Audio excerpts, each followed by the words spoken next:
I wanted to talk to you guys today about your cover images and how you can use them to stop the scroll in the TPT search. So, just to introduce myself, I am Lindsay Bowden. I am in the top 0.2% of teacher sellers on Teachers Pay Teachers. I've been selling since 2017. Got really serious about it in 2019 when I found out I was pregnant with my first baby.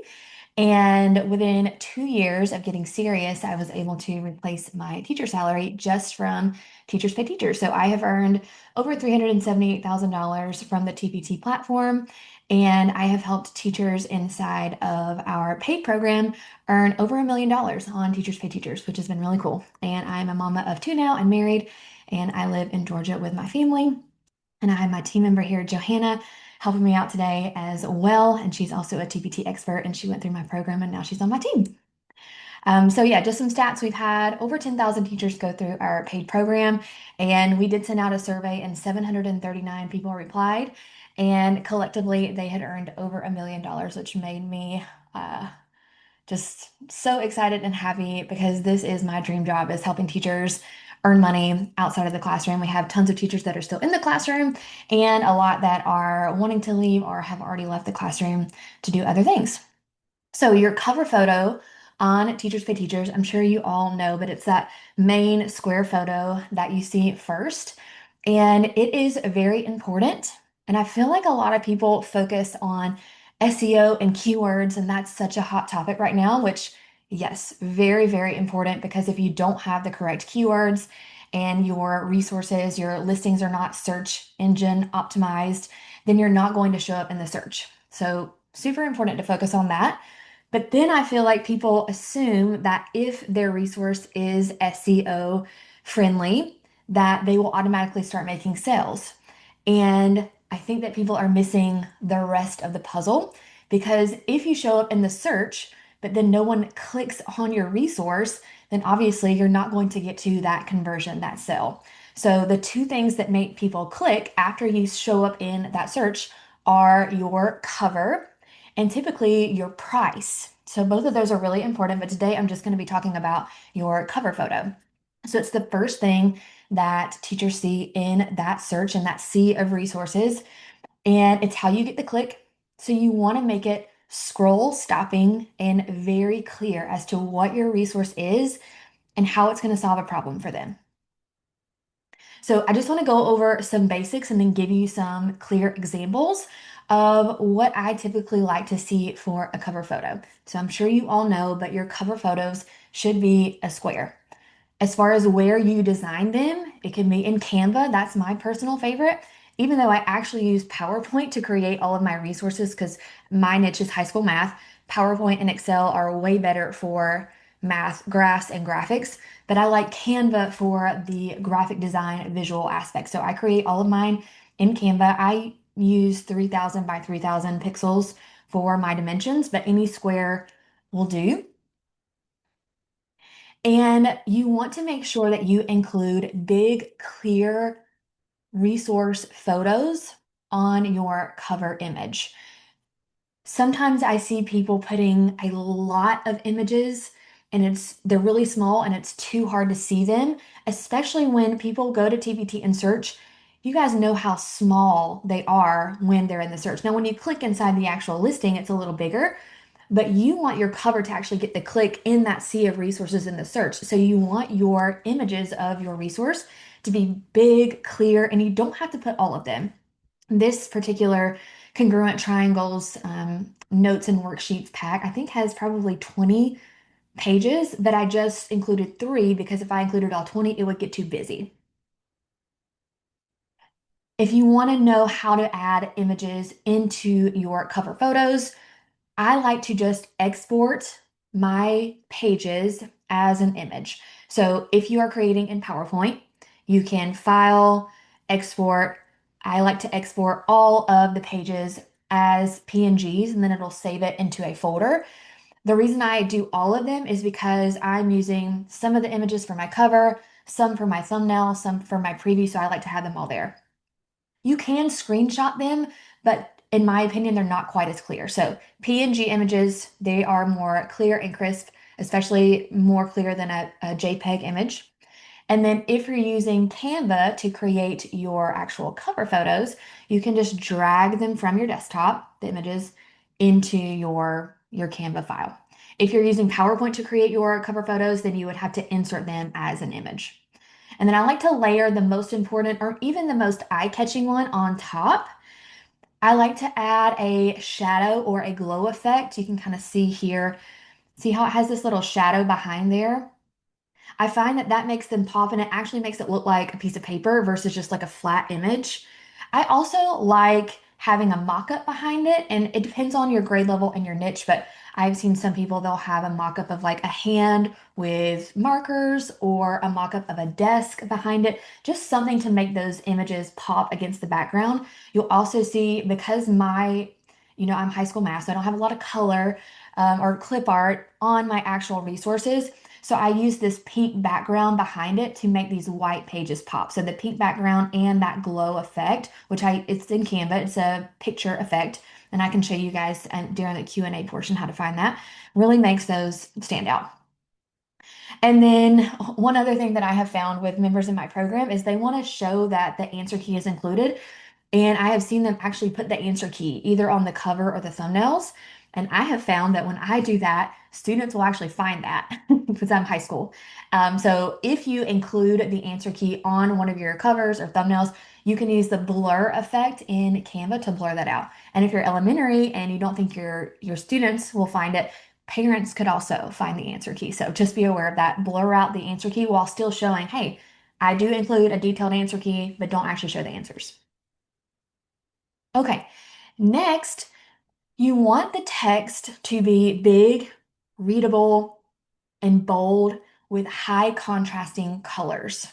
So you see I have this dark green with the white text. So light text on a dark background or dark text on a light background really pops and makes it easy to read when it's that small size in the search results. And then again, those high contrasting colors. And that goes for any text on your covers. So this pink down here is actually not one of my brand colors. It's darker. You can kind of see the contrast between this dark pink and this light pink bar down at the bottom of my presentation. That light pink is my brand colors, but it was too light. So I needed to darken it, still using the same tone so that that white would pop. There's actually websites, if you just Google color contrast checker, where it will have like a little eyedropper where you can eyedrop the background color. And then, if the text is white, it'll tell you if that contrast ratio is enough to be easily seen and read. So that's really important and a big mistake that I see a lot. The next part of your cover that you want to make sure you have is minimal text. You want the resource to be the biggest portion of your cover and take up the most room. If you have too much text, first of all, it's too busy and it's too much to focus on. When you confuse, you lose. I don't know if you guys have heard this quote before, but it's a business principle that applies really to any part of your business. If you confuse customers and you give them too many things to look at, they're just going to click away because we have thousands of pieces of information hitting us all day, every day. And if it's like, I don't even know where to look, they're just going to automatically scroll away. And also, if you have too much text, it's going to have to be small to fit and it's going to be too small to read. So I really like three main pieces of text on my cover. The resource topic, like what is the topic of this particular listing? What's the type? So my topic in this case would be congruent triangles. My type would be its notes and worksheets. And then 1 to 2 value grabs. And I'm going to have a list of value grabs for you guys in just a second that you can take a screenshot of because there are lots of options for value grabs. That's not just no prep or print and go because I feel like those are a little bit overused, especially on TPT. So for mine, the most important value grab about this particular resource is it includes video lessons. Now, there are lots of other value grabs I could have put. I have detailed answer keys. It is print and go. They don't have to do anything. I have teacher notes, but I want to think about the most important one, the thing that's really going to make teachers say, ooh, video lessons? I want to learn more. And then those other value grabs can go in the thumbnails and in your preview. So the most important 1 or 2 needs to go on the cover. Okay, Cover text hierarchy. I see this mistake a lot as well. So when you are thinking about like what's the biggest piece of text you want, and then maybe like the second biggest and the third biggest, I want the topic to be the main thing that buyers see first. So what is the topic? Think about like what standard are you covering, but don't put the standard numbers, put the topic. So congruent triangles. Um, I'm trying to think of not high school math topics.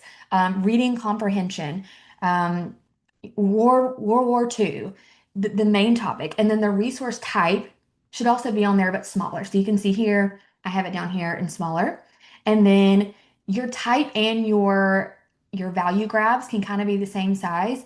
I've seen value grabs kind of be like a circle over here. I've seen little banners, like little flags coming out from the edge here. All of that is fine. Just that shouldn't be the main thing. The main thing should be the topic that you're covering. Now, a few exceptions that wouldn't make sense in this case, bundles, because a bundle is usually more than one topic, right? So a bundle, you could lead with the subject area, so geometry, or third grade reading, or the grade level. So maybe it's a whole third grade curriculum, third grade. Or if it's a unit, you would lead with that. And then another exception would be holiday resources. I like to lead with the holiday, so Christmas, New Year's. So let me show you a few examples. So here are just kind of some standard examples where I have the topic big and bold at the top, the resource type down at the bottom, and then the value grab. So this evaluating functions, that is the topic. Task cards, that's what it is, the type of resource. And then my value grab for this one is it's printable and digital. It comes with both formats. And then over here with my posters, properties of numbers is the topic, posters is the type, and then it's perfect for word walls. That would be the value grab.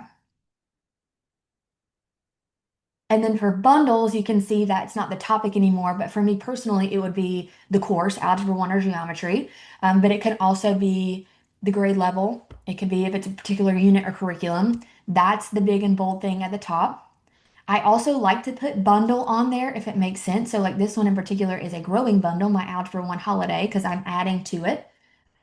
This one is a mega bundle of all my posters, and then this one on the right is a little bit different because it's a full curriculum. So it kind of has its own branding because I wanted it to stand out from everything else in my store because that's like my big thing that I really want you to buy is my mega bundle, full year of Algebra 1 lessons and notes and worksheets and everything. And also on this one, I just added this trusted by 100 teachers. That's just a proof that, a lot of people are buying that. And when other people see that proof, it's another way to get that conversion. So if you have a resource that's been selling for a long time and you know how many people have purchased it, especially for a bundle, like a mega bundle, then maybe add that, like trusted by however many teachers. And you can find that in your product statistics, how many people have downloaded it. You can go back and add that to your cover. And then here are some examples of my holiday resources, and you can see the actual holiday is big and bold at the top, and then color by number. And then because I did want teachers to know what topic was covered so that they know, okay, during Valentine's Day, am I going to be teaching similar triangles? I wanted that on there as well. So this one's just kind of an exception that makes sense for my niche. So sometimes the exact formula won't work for a specific product in your niche, and that's fine. Just kind of use your best judgment for what would make sense. Okay, so this is where you may want to screenshot. These are just some value grabs that I like to put on my cover photos. And like I said, the no prep, ready to use, print and go, those are a little bit overdone because I feel like most resources on TPT are no prep, they are print and go. So if you can find a way to differentiate yourself from those and have a different value grab, that might make your resource stand out in the sea of other resources in the search results. So answer key included, is it differentiated? Are you offering, different levels of instruction? Do you have it in English and Spanish? Is it IEP friendly? Do you include video lessons or teacher notes? One thing that I really have seen and really like to see on lower elementary, a lot of lower elementary resource creators will create these big packs, like a summer pack, and it has 100 worksheets or 200 worksheets. And so they'll put the number of pages or the number of worksheets on there. I really like that value grab, especially because remember I told you in the search results to get the click, they are looking at the cover and the price.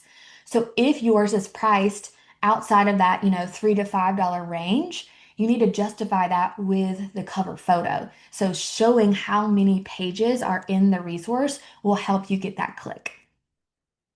All right, everybody good with this? Can I move on? Everybody got a picture? Okay. All right. Here are some things that I want you to avoid. AI generated covers and clip art. AI has come a long way, but it is still not to a place where it's not painfully obvious when someone uses AI to create their entire cover photo. And I have surveyed teachers a lot, I have a lot of teachers in my audience, and they have basically told me that if they see a cover that is AI created, they will assume the whole resource is AI created, which they don't want.